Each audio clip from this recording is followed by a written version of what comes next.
지난해 드릴 것은 이러합니다.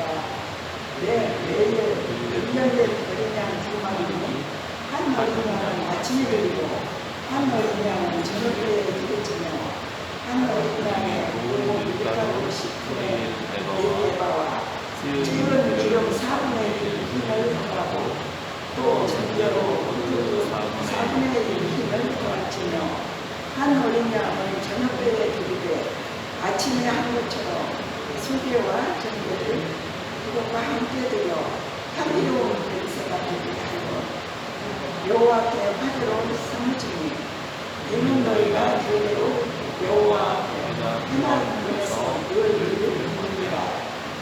내가 거기서 너희와 만나고 내게 말한다.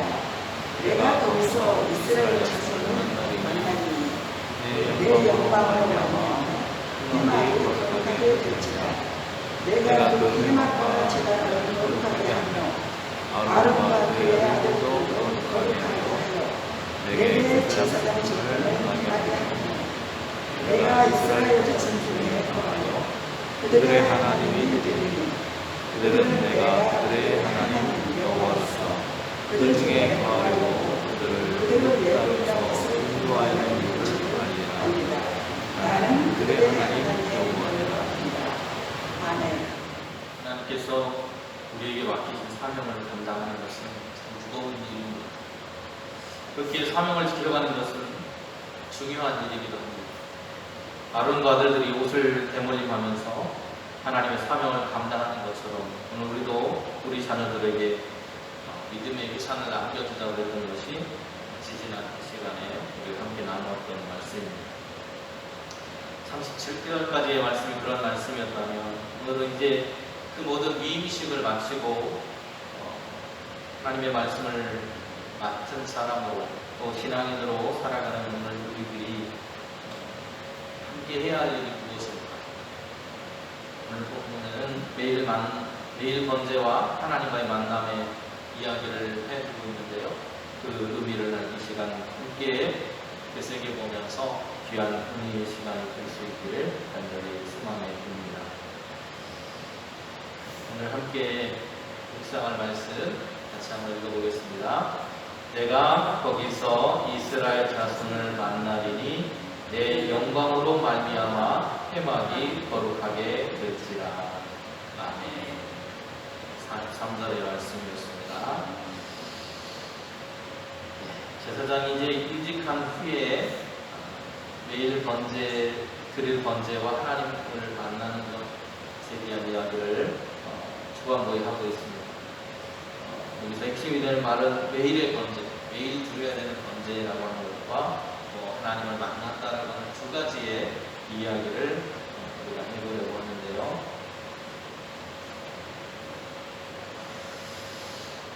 앞에 뭐가 보이세요? 양이 몇 마리예요? 2마리죠. 제사장이 임직한 후에 매일 번제를 드리는데 아침에 양 1마리, 저녁에 양 1마리를 드려야 했습니다. 위임식 때 바칠 양은 순양이었어요. 그런데 제사장이 드릴 매일 번제에 바칠 양은 거의 이렇게 2마리의 양이 필요했습니다. 중요한 것은 매일 빠짐없이 반드시 바쳐야 한다는 것입니다. 1마리는 아침에 바치고 또 1마리는 저녁에 바쳐야만 했습니다. 아침에 바칠 때 여러 가지들이 곁들여지는데요. 이 양을 이렇게 번제, 하나님께 태워서 모든 것들을 드리는 제사를 드려야만 했습니다. 여기는 3가지가 들어갔는데 아침에 바칠 때 곁들여서 바칠 제물이 있었습니다. 여기는 고운 밀가루 10분의 1 매박, 우리 대로 하면 쌀 1대 정도 되는 양이에요. 약 2.2리터 정도 되는 양입니다. 그 정도의 밀가루가 들어갑니다. 그리고 찌은 기름 4분의 1 흰이 들어간다고 말하고 있습니다. 4분의 1 흰이라고 하는 것은 우리 그 단위로 하면 약 0.9리터 정도, 1리터가 조금 못 되는 그런 양의 기름이 들어가고요. 또 포도주도 동일한 기름과 동일하게 4분의 1 흰의 양이 들어갑니다. 이러한 것들이 드려져서 매일 꾸준하게 하나님 앞에 제사를 드려야 했습니다. 무엇인가를 매일 꾸준히 한다는 건 참 어려운 일입니다. 그렇죠? 그래서 우리가 다이어트를 실패하는 이유도 그거죠. 매일 할 수가 없어서 매일 하면 좋은데 매일 꾸준히를 못해서 우리가 늘 요요 현상이 오고 또 실패하는 일들을 경험합니다. 매일 해야 한다라고 하는 거기 때문에 같이 있고 소중합니다. 목사라는 이름을 가지고 있는 저에게도 이렇게 무엇인가를 매일 한다라고 하는 건 참 어려운 일입니다. 참 어렵습니다. 그런데 오늘 제사장에 된 이 아론과 그의 아들들 그리고 이스라엘 백성들이 매일 해야 할 일을 이야기해 주시기를 이렇게 하나님 앞에 매일 아침과 저녁으로 번제를 드려야 된다고 합니다. 번거롭고 귀찮은 일이지만 그 일을 하나님은 원하시고 또 기뻐하십니다. 왜 그랬을까요? 왜 하나님은 아침과 저녁을 통해서 이스라엘 백성들이 그렇게 하나님의 전으로 나오도록 했을까? 특별히 제사장이 나오게 한 이유는 하나님과의 관계 때문이었습니다. 하나님을 만나게 하시기 위한 거였습니다. 하나님과의 만남을 갖는다는 것은 너무나도 가치 있고 소중한 일인데 날마다 어린 양을 잡아서 하나님께 제사를 드리는 일은 정말 중요한 업무였습니다. 이것은 제사장의 예배가 끊임없이 계속되어야 된다고 하는 것을 말하고 있습니다. 신약의 성도로서 오늘 우리도 하나님께 매일 드리는 제사가 필요합니다. 신약에서는 이렇게 말하죠. 세상 죄를 지고 가는 하나님의 어린 양. 그 어린 양이 누굽니까? 우리가 믿고 있는 예수님이십니다. 그 예수님의 피를 의지해서 하나님이 기뻐하시는 거룩한 산 제물로 과거에는 어린 양이 드려졌다면 지금은 오늘 우리의 삶이 드려지는 것입니다. 우리의 삶이 매일 하나님께 드려지는 것, 하나님과 매일 만나고 하나님께 우리의 삶이 드려지는 것을 하나님은 오늘도 원하고 계십니다. 신앙은 내 자신을 죽이고 날마다 십자가 앞에 나를 드리는 과정이기 때문입니다.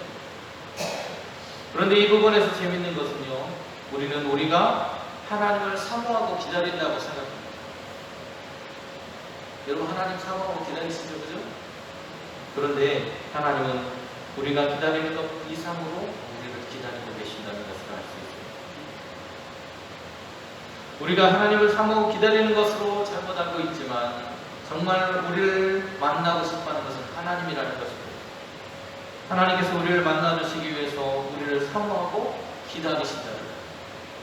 매일 상번제, 아침과 저녁에 현발을 가면서 제사를 드리도록 하셨는데 이것은 하나님을 만나고 그때 드려지는 소제와 전제가 하나님을 기쁘시게 하는 행위이기 때문에 그렇습니다.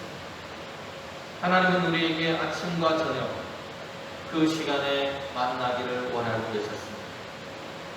그래서 삶의 방식, 삶의 길을 우리에게 가르쳐 주기를 원하십니다. 우리가 어떻게 하면 정말 복된 인생을 살아가고 하나님 백성답게 살아가는 것입니다. 그거를 가르쳐 주기 위해서 매일 아침과 저녁에 하나님은 그들에게 나오라고 하셨다는 것. 그것이 41절과 42절의 말씀입니다. 한 어린 양은 저녁 때에 드리되 아침에 한 것처럼 소제와 전제를 그것과 함께 드려 향기로운 냄새가 되게 하여 여호와께 화제로 삼은지니 이는 너희가 대대로 여호와 회막문에서 늘 드릴 번제라. 내가 거기서 너희와 만나고 내게 말하라. 누구와 만나고요? 너희와.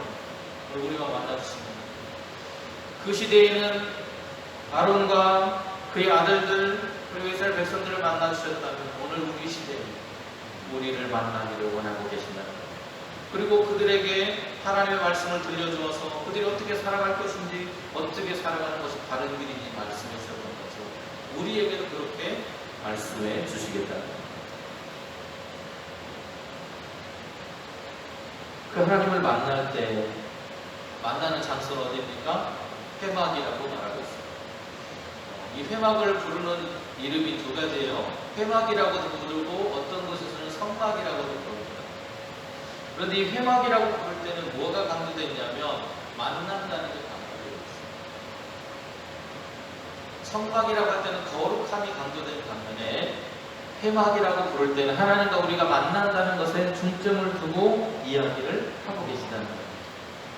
그리고 그곳에 만날 때 하나님의 영광이 드러난다고 말하고 있습니다. 이게 뭘 의미하는 거예요? 하나님의 구원의 역사는 하나님과 하나님의 백성의 만남을 위해서 이루어진 것입니다. 하나님께서 우리를 만나기 위해서 이루어진 것입니다. 하나님 이스라엘 백성들을 출애굽할 때 뭐라고 말씀하셨습니까? 너희가 나를 예배하게 하기 위해서. 그게 무슨 말이에요? 만나기 위한 거예요. 하나님 우리가 만나기 위해서 됐다는 겁니다. 그 주제가 43절에서 46절에 계속해서 이야기되는데요. 에덴 동산에서 추방됨으로 인해서 오랜 세월 동안 하나님과 우리 사이가 끊어져 있었어요. 그랬던 하나님과 인간의 관계가 이 만남을 통해서 다시 재개되고 하나님과 교제하는 것이 시작된 거죠. 교회의 모역이라고 할 수 있는 회막에서 하나님께서 하나님의 백성과 만나기를 원하고 계신 겁니다. 다시 말하면 교회의 출발이 하나님과 백성들 사이의 만남에서 시작되었다는 것을 알 수 있어요. 하나님과 하나님의 백성들의 만남을 통해서 하나님은 무엇인가를 우리에게 깨닫게 하려고 하신다고 말하고 있습니다. 43절에 보면 그 힌트가 있는데요. 이렇게 말씀하시면 내가 거기서 이스라엘 자손을 만나리니 내 영광으로 말미암아 회막이 거룩하게 될지라. 우리가 함께 처음에 읽었던 말씀입니다.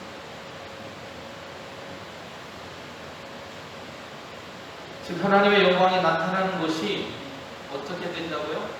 거룩하게 된다고 말합니다. 거룩함은 무엇을 통해서 이루어집니까? 그러면 거꾸로 말해보면 우리의 거룩함은 하나님과 만나는 것으로 이루어집니다. 그 거룩해지는 대상에 대해서도 이야기를 하시는데요. 그 대상들은 이렇습니다. 회막과 제단, 예배하는 곳이죠. 그리고 아론과 그의 아들들, 예배를 주관하는 사람들.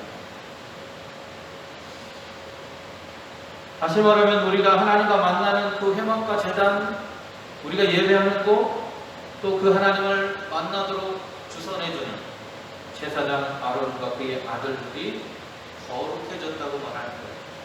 왜 그들이 거룩해졌어요? 하나님의 영광과 만났다고 말하고 있습니다. 그런데 여러분, 하나님의 영광하고 만났다는 게 무슨 말입니까? 하나님의 영광이 뭐예요? 전에 한번 설명드렸는데 아마 잊어버리셨을 것 같아요. 하나님의 영광은 뭡니까? 하나님 자신을 가리킵니다. 여기서 말하는 하나님의 영광이라고 하는 것은 하나님이에요. 우리가 하나님을 만났다는 것을 말하고 있는 거예요. 하나님의 영광이 딱 이 말이 하나님께서 우리의 삶 속에 오셨다는 그런 말입니다. 하나님을 만났기 때문에 우리가 거룩한 사람이 되었고 우리가 서 있는 곳이 거룩한 곳이 되었습니다.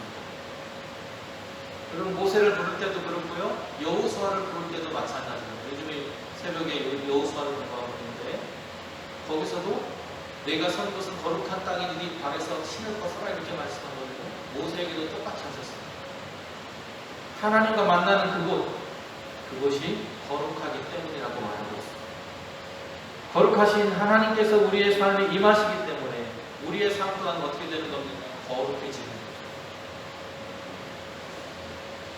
회막과 제단과 제사장들을 거룩하게 하는 것은 결국 우리의 하나님을 향한 제사 때문이 아니라고 하는 것을 알 수 있습니다. 우리는 때로 착각합니다. 우리가 하나님께 거룩한 제사를 드렸기 때문에 우리가 거룩해졌다고 착각해요. 그런데 그 반대, 거룩하신 하나님을 만났기 때문에 우리가 거룩해지는 것입니다. 제사를 받으신 하나님의 영광이 회막과 제단과 제사장에 임하였기 때문에 그곳이 거룩해졌노라고 성경은 말하고 있습니다. 우리의 만남은, 우리의 거듭남은 우리의 행위나 열심 때문이 아니라 우리를 거듭나게 하시는 하나님을 만났기 때문에 가능한 일이었습니다. 우리와 소통을 원하시는 그 하나님을 만남으로 인해서 우리가 거룩해지는 것이 가능해진 것입니다. 44절은 이렇게 말하고 있습니다. 내가 그 회막과 제단을 거룩하게 하며 아론과 그의 아들들도 거룩하게 하여 내게 제사장 직분을 행하게 하며, 이렇게 말합니다. 분명하게 말씀하시죠? 회막과 제단을 거룩하게 하는 것은 누구라고요? 내가라고 말씀하셨습니다. 하나님이라고 말씀하셨습니다. 아론과 그의 아들들을 거룩하게 하는 것도 누구라고요? 하나님이라고 말씀하고 계십니다. 그러면 하나님은 왜 이 회막이라고 하는 것을 세우셨습니까? 여기에는 다른 말로 해보면 왜 하나님이 우리의 삶에 임재하고 오셨습니까? 이런 말이죠. 45절 이하에서 이야기를 하는데 미리 말씀을 드려보자면 하나님을 알게 하려고 하십니다. 그리고 그 방법은 우리 가운데 오심으로 가능합니다.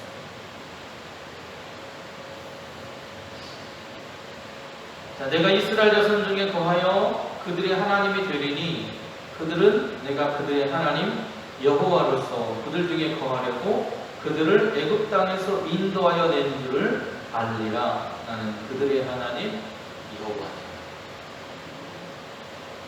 누구라고요? 여호와라고 말씀하셨어요.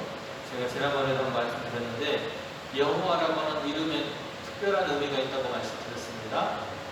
해방하시는 하나님이라는 뜻입니다.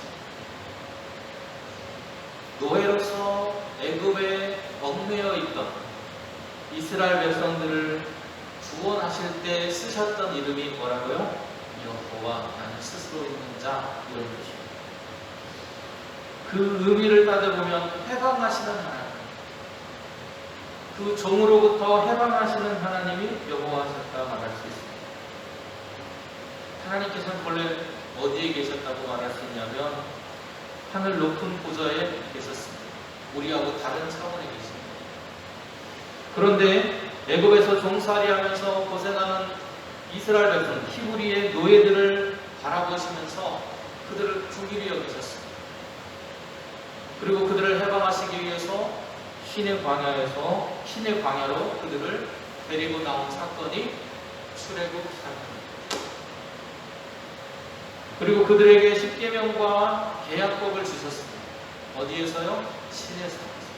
그게 지금까지 우리가 공부해온 내용이에요. 출애굽기 1장부터 공부해온 내용입니다. 하늘 보좌에서 신의 산으로 친히 내려오셨어요. 우리의 삶을 오신 겁니다. 저 멀리 계신 하나님이 아니라 어디에 계신 하나님이요? 우리의 삶에 계신 하나님. 모세를 통해서 계명을 주신 다음에 백성과 하나님 나라 계약을 맺으셨습니다. 그리고 이어서 하나님의 백성 가운데 내려오셨어요. 멀리 계신 게 아니라 우리의 삶으로 오셔서 우리하고 계약하시면서 우리와 함께 생활하시면서 우리에게 하나님의 뜻을 전달한 것이 오늘 아침에도 양 한 마리, 저녁에도 양 한 마리를 드린다는 그 뜻 가운데 담겨집니다. 이처럼 성막은, 회막은 하나님을 만나는 그 장소는 하나님과 백성이 만나는 소통이 이루어지는 곳입니다. 교회는 바로 그런 곳입니다. 교회는 하나님과 우리 사이에 소통, 만남과 소통이 이루어지는 곳이라는 것을 기억할 수 있기를 바랍니다. 오늘도 하나님과의 만남을 통해서 우리의 거룩함이 회복되고 깊은 교제하면서 하나님과 소통의 문이 열릴 때 우리 인생이 복이 들어오지 않을 수 없다는 것입니다. 다정하게 보여주죠. 하나님과 우리가 이렇게 함께하고 있습니다. 하나님께서는 아무도 편되어주지 않던 종살이하던 인생들, 히브리의 노예들을 불러주시고 그들의 편이 되어주셔서 해방하는 은혜를 베풀어 주셨습니다. 노예로 살아가던 그들을 해방하셨던 하나님께서 오늘 우리도 죄의 종들을 타고 있는 우리조차도 사랑하심으로 하나님의 백성으로 불러주셨습니다. 백성된 우리를 만나시기 위해서 하나님은 교회라고 하는 것을 만들어 주셨고요. 그 교회에서 하나님을 만남으로 우리는 거룩해지고 그리고 하나님과 소통하는 은혜를 통해서 오늘 세상과 구별되어진 삶을 살며 살아가고 있는 것입니다. 예배란 바로 그 구별되어진 삶을 위한 만남입니다. 그 예배를 통해서 하나님의 뜻이 담긴 말씀을 우리는 듣게 되고 또 그 말씀을 배우고 듣고 그 말씀을 우리의 삶으로 살아내므로 인해서 내 것으로 만들어가는 것입니다. 그것이 신앙생활입니다. 오늘도 예배를 통해서 하나님의 기쁜 뜻을 깨닫고 하나님 백성으로 거룩한 삶 살아가시는, 그래서 하나님과 소통하는 은혜, 하나님께서 주시는 복들을 누리며 살아가는 저와 여러분이 되시기를 주님의 이름으로 축원합니다. 기도하시겠습니다. 은혜로우신 주님, 우리를 불러 세워주시고 하나님의 백성답게 살아갈 수 있도록 우리를 거룩하게 하신 하나님, 우리를 만나주시고 회복하시는 하나님이 계시기에 거룩한 백성으로 오늘도 은혜를 누리며 살아가게 되었음을 감사합니다. 이 은혜를 우리의 이웃들과 함께 살아가며 그들에게 증거하는 교회에서의 역할을 감당하는 용산교회가 될 수 있도록, 그리고 저희들이 될 수 있도록 인도하여 주시옵소서. 예수님의 이름으로 기도드립니다.